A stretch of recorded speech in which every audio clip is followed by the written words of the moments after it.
How to apply whiteboard paint without mistakes. Tools needed for application. Microfiber roller with handle frame that complements the size and quality of the microfiber sleeve. Use the stir stick to stir the mixture and not shake the whiteboard coating before applying it. Surface preparation tips.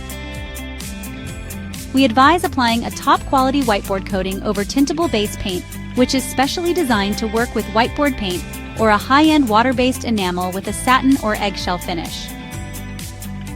Proper mixing. The coating consists of a two-part formula that needs to be hand-stirred, not shaken.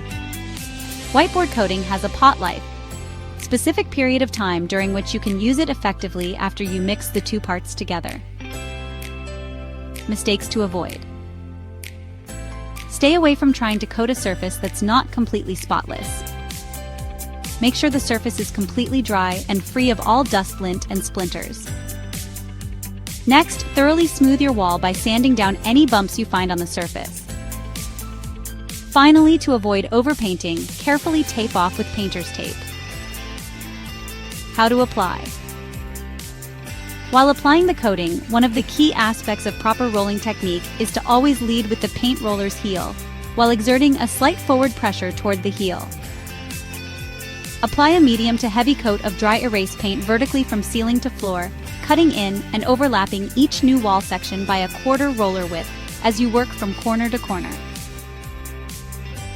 Dry time. Premium dry erase paint has a 48-hour curing time, which is significantly faster than the cure times of other coatings on the market. Call us at 800-936-2159 and speak with a friendly coating specialist. Or visit us at remarkablecoating.com.